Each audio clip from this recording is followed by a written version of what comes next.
Welcome to Peter and Phil's Courageous Conversations, a podcast addressing race relations and social issues in hopes that you'll be inspired to do the same. Now, let's begin our conversation with your hosts, Dr. Peter Weinstein and Dr. Philip Nelson.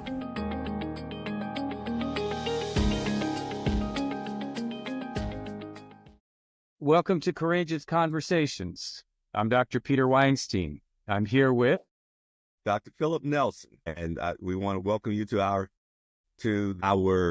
first conversation after the first 10 days of President Trump's ascension into the presidency. So, Phil, before we get started into the heavy lifting of discussion here, I just came back from a timeline standpoint, so you know, I just came back from the VMX conference in Orlando, and I was there for 4 or 5 days with almost 30,000 people in the veterinary industry. And I want to thank the number of people that came up to me during the time that I was there to acknowledge the podcast and the messaging that you and I are sharing with our listeners. So if the number of people who came up and said hello is any indication, we are probably past 16 in the number of listeners that we have. And I very much appreciated the people who I didn't know going out of their way, introducing themselves and recognizing that they were listeners and they appreciate what our messages are. And it's going to be an interesting future as we look forward to our conversations going forward. But I wanted to hug all of you and just let you know that Phil and I do this for you. And we encourage you to do the same with others that you know, because the conversations we're having are real, and the topics that we discuss are even more real. And especially as we sit here on January 20th, 2025, 10 days into the current presidential term. Well, I appreciate the knowledge. Thank you for sharing that. And I also want to echo my appreciation as a partner in this podcast to all of those who are listening. And if you are the 17th one that has been added to our audience, you're deeply appreciated. We are doing this in order to keep an open dialogue open, in order to keep rational thinking as the basis for our decision making. And I do appreciate having a partner like Peter. I wasn't able to come to VMX this year. As most of you know, I'm going through a transition right now, and I miss all my friends and colleagues and counterparts, but I'm glad that Peter was able to at least get a informal census of the response to our podcast. And you should know that we feel that it's important enough to continue this, particularly now that it has never been even more important that we air our opinions. And if any of you of our listeners are interested in participating in our podcast, please send us a note. Let us know what you might talk about, and we'll definitely consider it seriously. But if you just want to hear alternative views or views that might cause you to think a little bit deeper, then we've done our job. So, Phil, with that in mind, by the way, everybody asked how you were doing. I said you're doing fine, just making choices. So let's move on to reality. Or is this a reality TV show, or is this just reality? I'm not sure, but how are you feeling about the first 10 days of the current presidential term? I don't know how to talk about my feelings, and I'm not so sure I want to talk about my feelings. On the one hand, I can't say that I'm surprised about what I'm seeing, but I also can't say that my lack of surprise has led to any solace or confidence. I am as concerned as I was the day after the election. I am not as overwhelmed as some may sound, because I've read the 2025 plan, and I believe that on the one hand, it bothers me a little when I hear people say that the president is keeping his promises, because it was his promises, his specific promises in the 2025 plan that concerned me. But I will say that I'm not looking forward to 4 more years chaos, and the first 10 days have been pretty chaotic. How about you? I was making some notes as you were speaking, and I think I'm anxious, not in a positive way. I'm disappointed, but I shouldn't be. I'm surprised, but I shouldn't be. I guess I hoped, and you and I talked about this on the pre-talk, but I hoped that much of the conversation that happened during the campaign and just after the election was rhetoric to build the support of his base and get enough votes to be elected, and that it wouldn't all come to fruition about 5 minutes after he took the oath of office. I'm anxious about where all of this is heading. Many of the proposed and purported changes that were part of the 2025 plan and part of the issues that were brought forth are starting to take shape. And unfortunately, I don't like the shapes that I'm seeing taking shape. So I'm sitting here anxious, disappointed, and a little bit panicked. Well, I think the word anxious probably is the most accurate term I have heard yet, and it probably applies to 70% of the nation. Even if you voted for him, I believe that acts that he has perpetrated has caused a lot of people to question where we're going. The pardoning of the January 6th co-conspirators was supported by 1 out of 10 Americans, and so there are a number of things that he has done in the last 10 days that has not necessarily received majority support. My disappointment is that he said that this is what he was going to do, and those that may be surprised by that did not believe it. They tended to dismiss it openly when we tried to point it out. My disappointment, and there have been times when I have tried to be positive. I believe in the democratic process. I yield to the results of the election for whatever reason. I believe that the majority of the voters were misguided for whatever reason, or made their decision based on different prioritizations of issues. I had a friend to tell me that he voted for Trump because of guns, because of the Second Amendment, his position on the Second Amendment. I was surprised that that one issue for him overcame character assessments and other positions. And it was all because it wasn't necessarily his emphasis to me in our conversation wasn't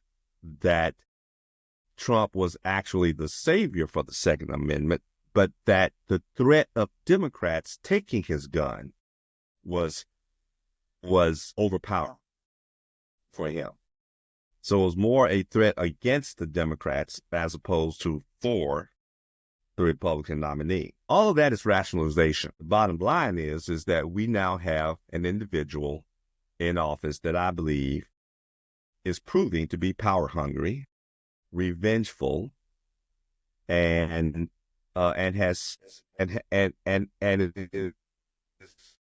in the process of establishing war on the other two branches of government, and that causes deep concern for me, for someone who does not yield or is egotistical enough to believe that his positions are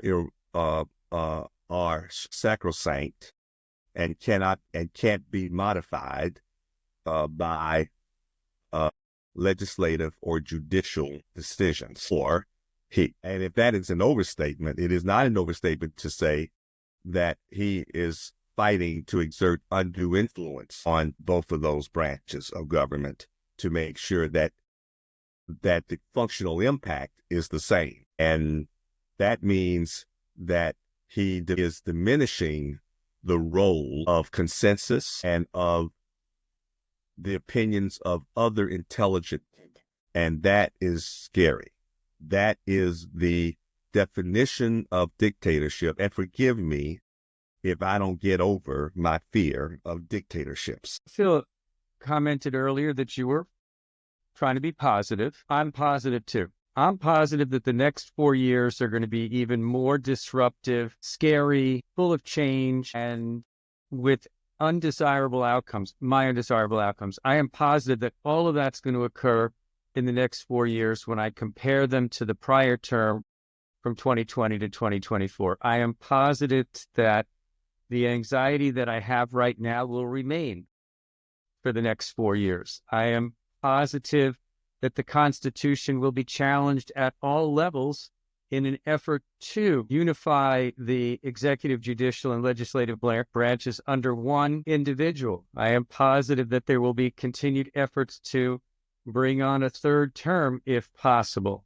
I am positive that there will continue to be a group of individuals who will support the current leadership because of the hopes and promises of outcomes that will make them better, that may or may not occur. And I am positive that I will have a lot of difficulty sleeping over the next 4 years. Well, I have to agree with your positivity. I did not complete my statement, and I realized I probably got off track a little bit. I was trying to be positive when the day after the election, the president-elect then said it is time to reunite the country. And I was hoping beyond hope that he might extend an olive branch, that he might consider a two-party system. Instead, what we have seen since that day, that was the only day that he has actually said that or even verbalized the possibility of bringing the nation together again. Since that time, he has spent every overt action continuing his divisionary tactics. And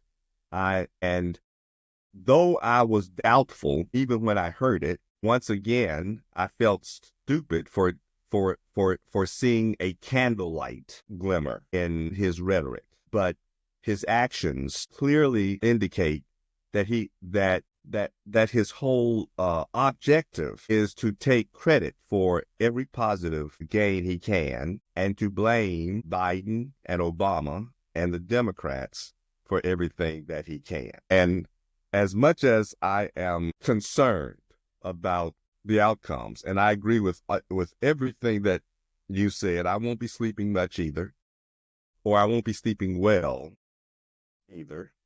I will be just as anxious about our near future. I am sick and tired of the blame game. I am sick and tired of the false equivalencies that he continues to make. I am sick and tired of the auspicious assertions that he makes misusing facts to support a polarization of tragic events.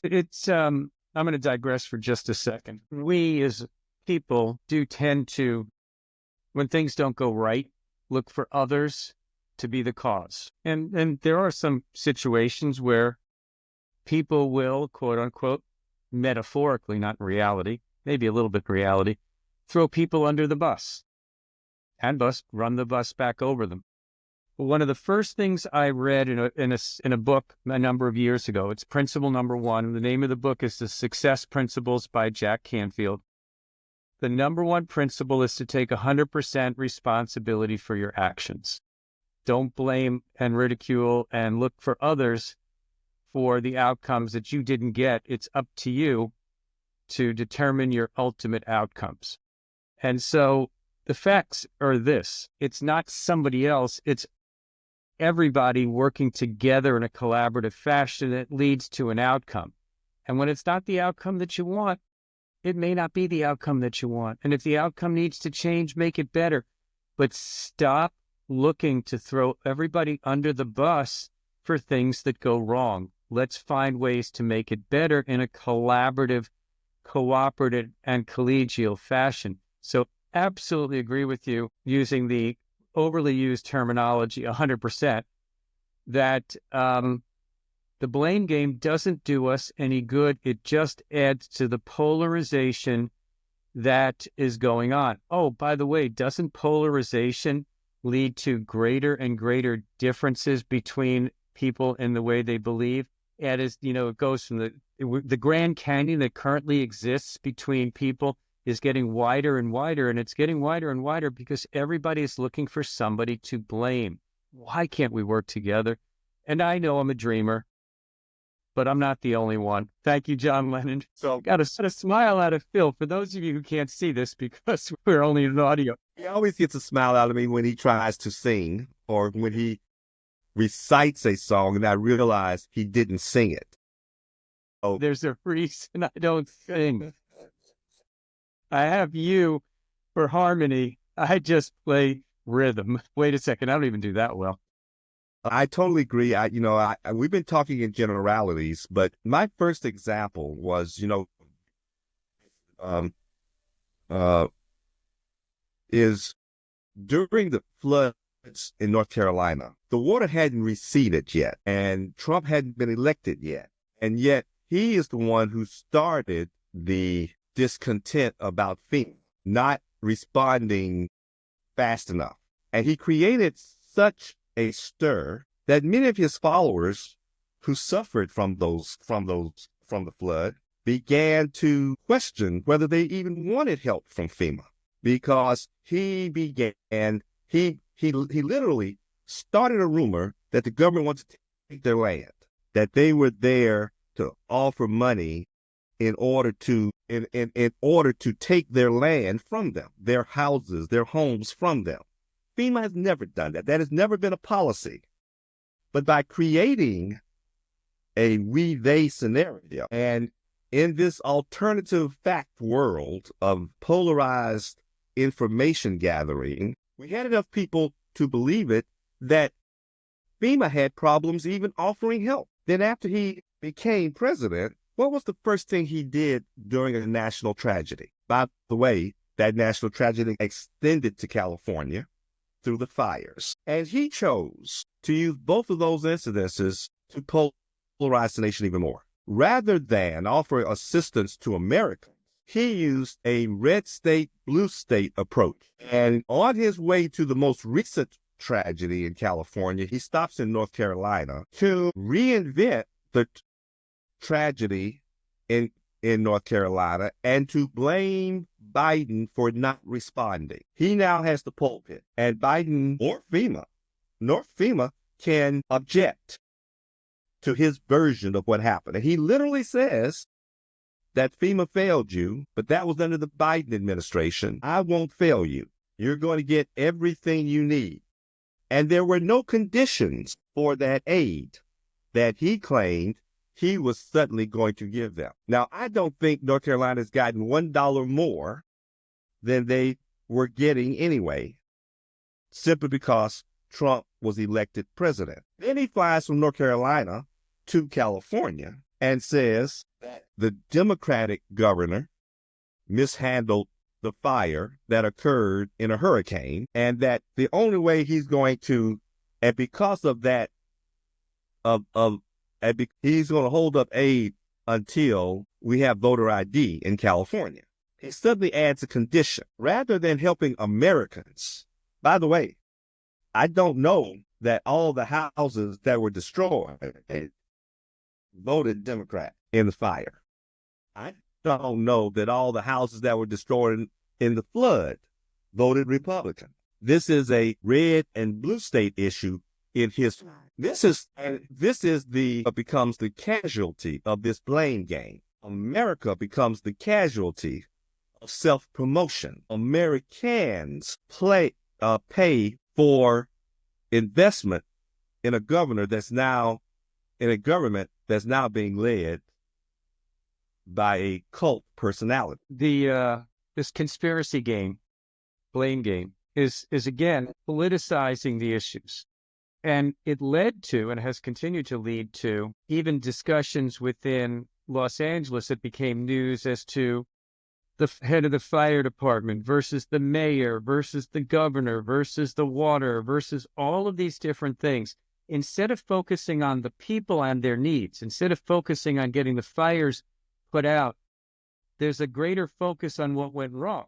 We can do a postmortem, for lack of a better term, after it's all over. But let's work together collaboratively to take care of the people, all people, blue, red, purple, that are being impacted by what's going on. And it is interesting because whether it is in North Carolina or whether it's in California or whether it's in Houston or New Orleans or hurricanes in Florida,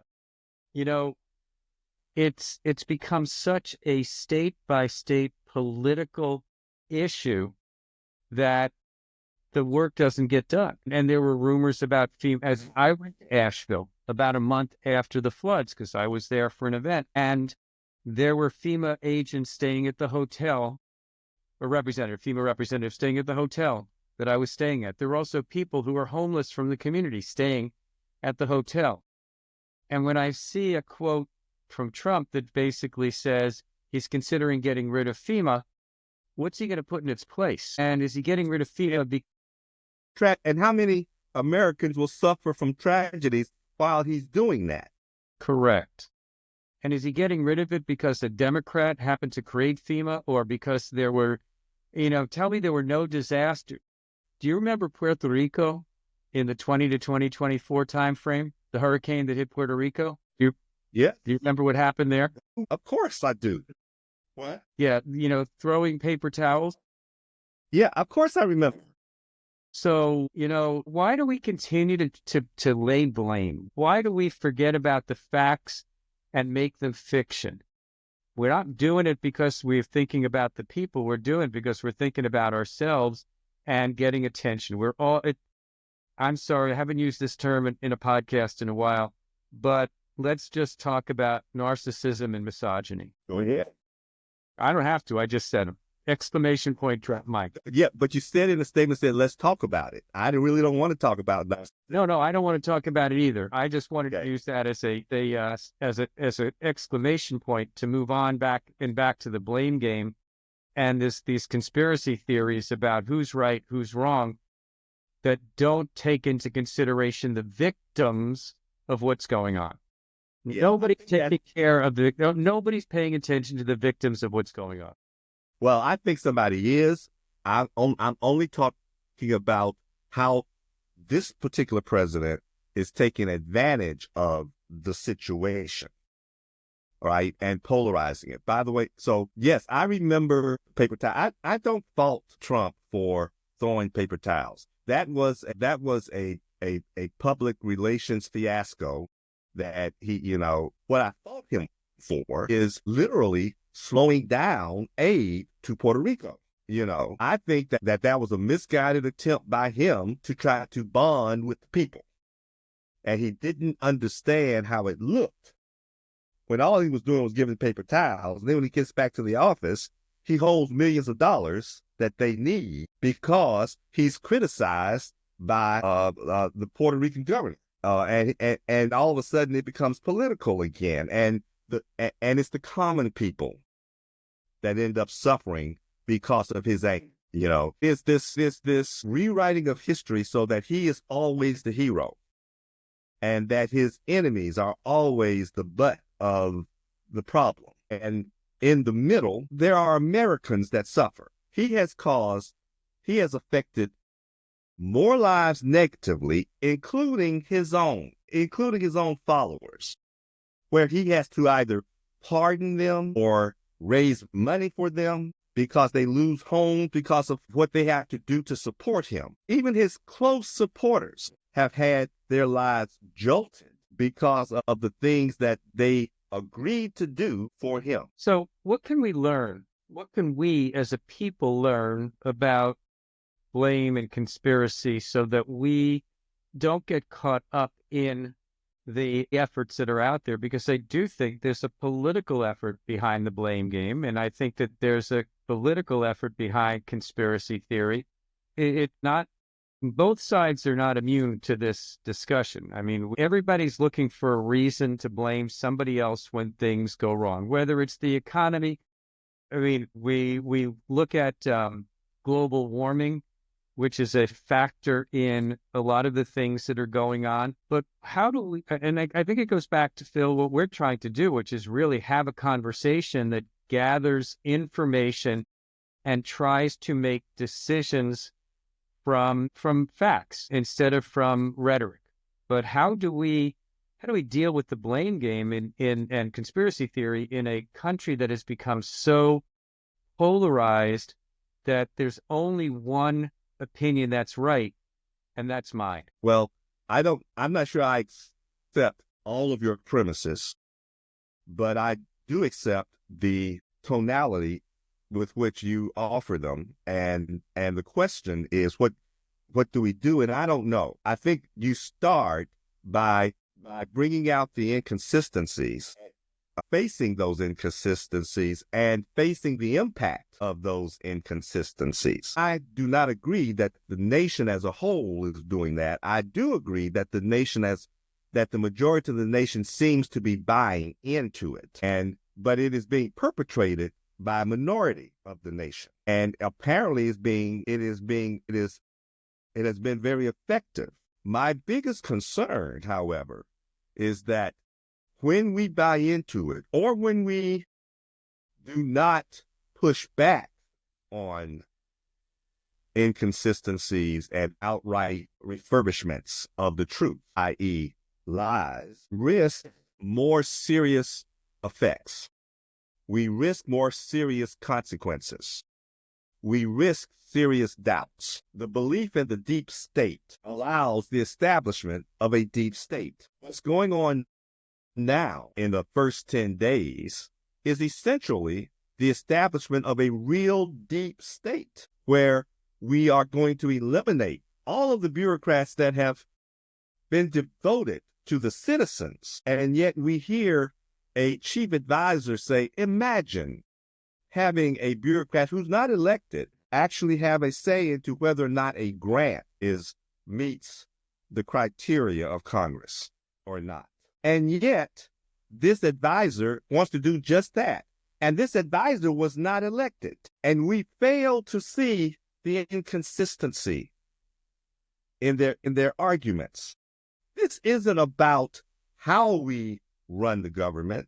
This is about who runs the government. And by polarizing the argument between red and blue, and most bureaucrats are purple, Should be. that they are committed to America, not necessarily the president. And regardless of how they vote, they still do their job. But yet we want to question the job because we've been told that they happen to have certain leanings. If you had appendicitis, do you ask the surgeon if they're a Democrat or Republican before they take out your appendix? This is what we have boiled things down to now. It is interesting, and it's distressing, and it's anxiety inducing. And I use this term a lot with issues that occur even within our own profession and changes in legislative and bills. But I always worry about the unintended consequences, because I sometimes think that those who are in charge have intended consequences, but the shrapnel hits others. And so a lot of what we're talking about, a lot of the first 10 days, those who might be impacted by the changes will become innocent bystanders getting hit by shrapnel from the efforts that are going on. And the unintended consequences concern me. And I'm not sure that those are always being taken into consideration in the decisions that are being made. In fact, I would suggest they probably aren't. And so the intended outcomes are pretty obvious. They're clearly defined in executive orders, etc. But when you start to look at some of the efforts to eliminate funding and Medicaid, and then potentially Medicare and or Social Security, the unintended consequences are really quite distressing. We're getting close to the end of this particular segment. Right. But before we do, I want to acknowledge that California has just recently gone through a devastating challenge where thousands of acres of suburban type area has been burned. We're talking houses next to houses next to houses. Whole communities have been wiped out. Elementary schools have to be replaced. Churches, community centers, etc. The fires of Southern California has been devastating. It is not the first time that California has suffered such type of fires. It is not the first time we've had fires in such a congested area either. But this particular fire occurred during devastating meteorological times. And the best way I could describe it is, is try to light a cigar in front of a fan and then multiply that times 100. That's how fast the winds were blowing. And so I want to acknowledge the first responders and the role of the firefighters in limiting the damage as much as they could. I also want to set the record straight that the problem that we had in some of the areas, particularly in the elevated areas where you have to pump water up the mountain, that the problem wasn't a lack of water.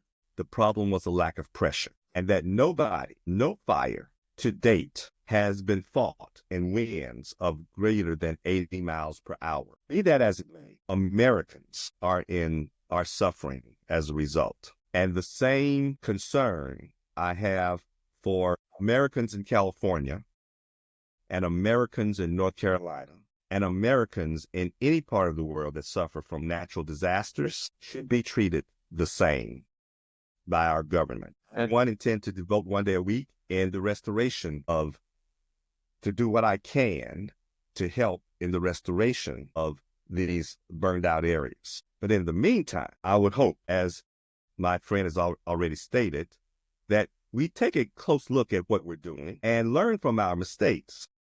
We should hold anybody who made mistakes accountable, but we should wait until we know the facts before we hold accountability for anyone. Our previous conversation was not a blanket exoneration of city or state government until we honestly, but we should recognize the conditions that they had to face and understand that sweeping the forest is not an answer. Well, Phil, as difficult as it is for me to do this, I'm not going to add a single word to your monologue. I'm just going to put 2 thumbs up and say, yeah, what he said. And I'm going to say to our 17 listeners, I think, we've probably gained 1 since the beginning of this talk. Thank you. Stop playing the blame game. It's not going to do you any good. It's not going to do anybody else any good. And thank you to Nicole for filtering through our facts and fiction to come up with a podcast for us. And thank you, Phil, for your courageous conversation. Thank you, Peter, and may God bless you.